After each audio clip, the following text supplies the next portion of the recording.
Hey, what's up, y'all? I'm trying to give you a quick explanation of what's going on here. I don't have a lot of room to step back and take pictures of the whole machine and all that, so it is what it is. Anyway, so this is your main spindle clutch right here.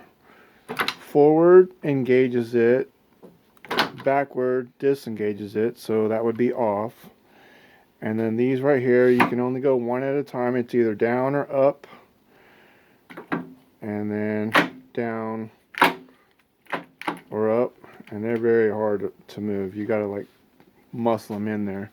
And then there's a back gear, and the way it's set up to where on the top here, this thing moves back and forth. It moves this gear here, so one is back gear and the other is normal or whatever. And so to make it simple for me, I just put low and high.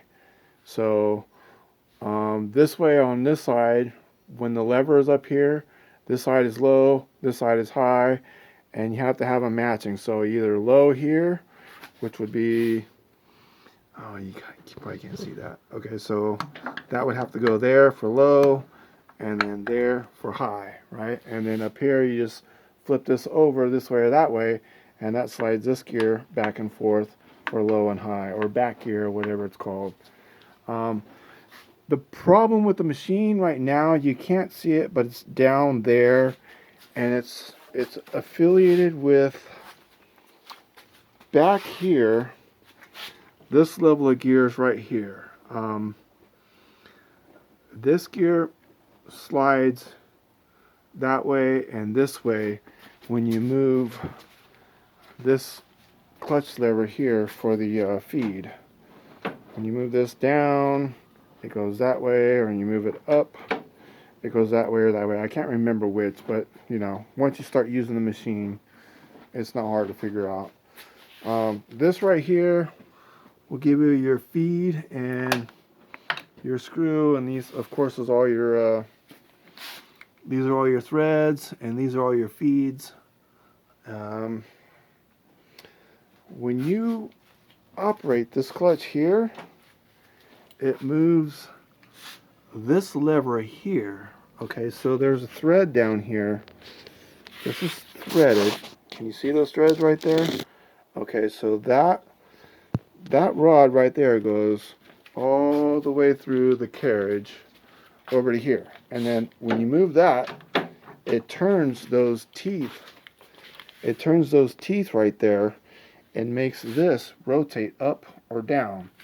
And it sits right there on that little thing. Well, inside here, when you rotate that up or down, it moves these gears this way or this way. And by doing that, it engages that dog right there. And when that dog is engaged, it'll catch and start spinning, right? And with that spinning right here, it engages gears in here, which operate down here, which go through this transmission here, which is all that right there. Yeah, I'm not an expert at the stuff. I'm not a machinist. You know, I know how to fix things and shade tree mechanic type shit, you know. I mean, I'm not a dummy, that's for sure, but this is something I can't do. I can't do it with you know, my little Walker Turner drill press. That's not going to mill parts. So yeah, I mean, I could tear all this apart, pull that gear in there. You see that right there? Let me see if I could turn there. Here comes the dog. There's the dog right there. You see that? Right there. That dog catches on something here, which rotates this gear. And let me operate this clutch again. There. Now, you see how that's closer together? So that dog, technically, it should catch. Now, I could put a screwdriver behind this gear and pull it out this way and allow it to catch on this and then start spinning that. But the way it's set up now, it's like that's not as tight as it should be.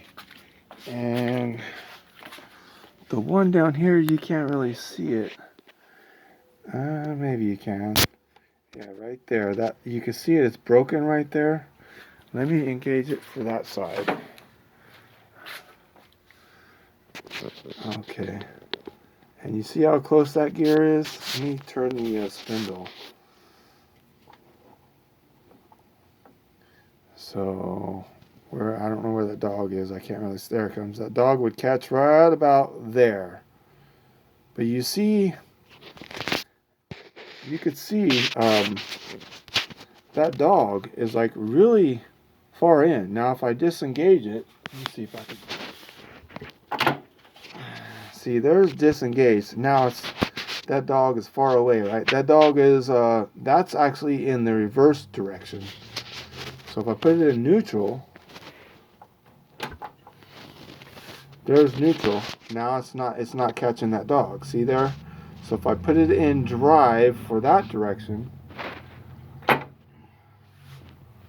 it would catch right there. I have no idea how that happened, but it did. So anyway, so that's what's going on. That gear, that's like the second level. There's like the main spindle here with all these gears, and then this one right below the spindle that goes through the headstock.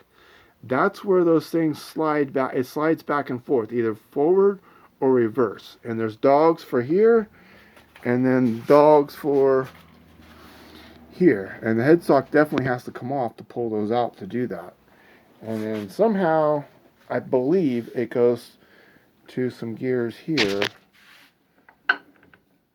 to spin these through the transmission. I don't know. That's about the best I could do right now. If y'all could think of anything else, when it's in the feed mode here, you just tighten that screw right there, and that'll operate your cross slide. And then when you tighten this one down, it moves the carriage. So depending on if you got it up or down, means the carriage will go forward or backwards and in and out. Anyway. So yeah, that's it. All right.